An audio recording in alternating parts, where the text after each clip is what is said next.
নমস্কার বন্ধুরা, village food waste Bengal চ্যানেলে তোমাদের অনেক অনেক স্বাগতম জানাই। তাই বন্ধুরা, আজকে আমি নতুন ধরনের রেসিপি নিয়ে চলে এসেছি। যে রেসিপিটা শেয়ার করবো সেটা হচ্ছে সিলভার কাপ মাছ দিয়ে বানাবো। এই দেখো, একটা মাঝারি সাইজের মাছ কিনে নিয়েছি। এই যে সিলভার কাপ। আজকে এই সিলভার কাপ মাছ দিয়েই আমরা একটা সুন্দর রেসিপি দেখাবো। যে রেসিপিটা দেখাবো সেটা হচ্ছে সিলভার কাপের মশলার রেসিপি। তাই সিলভার কাপের মশলা রেসিপি করতে কী কী লাগে তোমাদেরকে দেখাবো। আর তোমরা কিন্তু পুরো ভিডিওটা দেখবে, কোথাও না কেটে, ভালো লাগবে। আর কীভাবে বানাবো তোমরা দেখে বাড়িতে বানিয়ে দেবে, ছোটো বড়ো সবাই ভালো খাবে। তো চলো প্রথমে কী কী লাগে দেখানো যাক।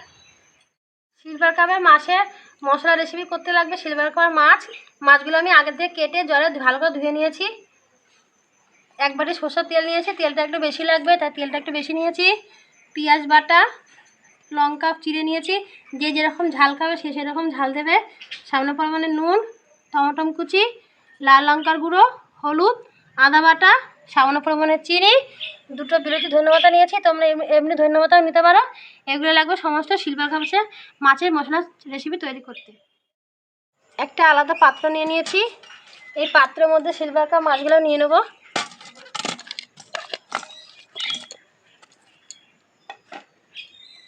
মাছের মধ্যে আমি একবারে সরষের তেল দিয়ে দেবো। আর তেলটা একটু বেশিই লাগবে তাই বেশি দিলাম। তোমরা যখন করবে তোমরা সাদা তেলও করতে পারো, সরষের তেলও করতে পারো। পেঁয়াজ বাটা, আদা বাটা, হলুদ গুঁড়ো, লাল লঙ্কার গুঁড়ো,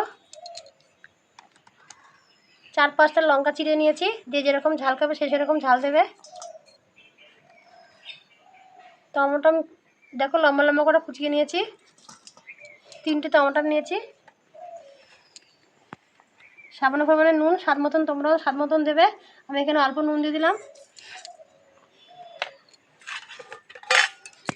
সামান্য পরিমাণে চিনি, তোমরা চিনিটা না দিলেও পারবে। আমি এখানে সামান্য অল্প একটু দিলাম চিনি। দিয়ে ভালো করে মাছটাকে মেখে নেব।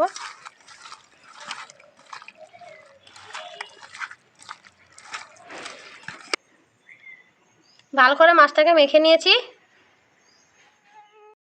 এবার আলাদা একটা কড়াই নিয়েছি। যেহেতু আমি কড়াইয়ের মধ্যে করব তাই কড়াইয়ের মধ্যে আমি মাছগুলো সাজিয়ে দেবো।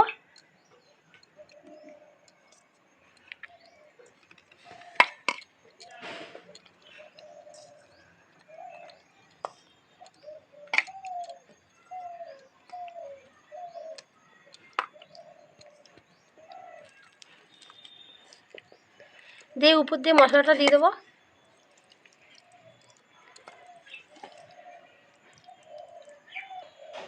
সুন্দর করে মশলাটা উপর থেকে দিয়ে দিয়েছি।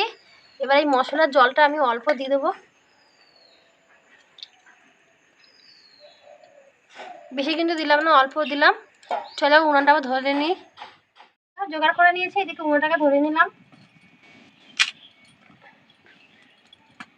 তো উনানটা ধরে গেছে, তো উনানের উপর কড়াটা বসিয়ে দেবো। আগে থাকতে যে মাছটাকে মেখে রেখেছি মশলা দিয়ে, সেটা উনানের উপর বসিয়ে দেবো। দিয়ে 5 থেকে 6 মিনিট ঢেকে দেবো। 5 থেকে 6 মিনিট ঢাকাটা দিয়ে রাখলাম। এটা তুলে নিলাম। দেখো কি সুন্দর ফুটছে টকবক করে। আমি কিন্তু খুব আজে করছি না, একটু কম আজে করছি। তোমরাও যখন করবে একটু কম আজে করবে। মাছগুলো একটু ওই পিঠে উল্টিয়ে দেবো। এই যে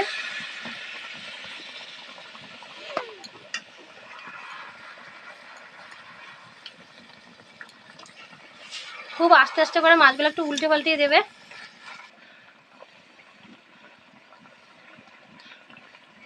মাছগুলো সব উল্টিয়ে দিয়েছি। আবারও আমি 10 মিনিট মতন ঢেকে দেবো। আর গ্রেভিটা একটু গাঢ় রাখবো। 10 মিনিট পর ঢাকাটা আবার সরিয়ে দিলাম। দেখো কি সুন্দর মাছের তেলটা ছেড়ে দিয়েছে, জলটা টেনে নিয়েছে। আর গ্রেভিটা কিন্তু একটু গাঢ় গাঢ় ভাব করবো। একটু ন্যাকড়া দিয়ে এরকম ঢাকা দিয়ে নেবো।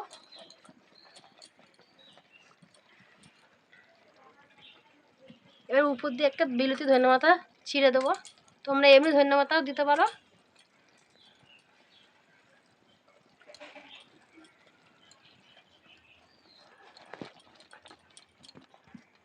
এবার নামিয়ে নেব।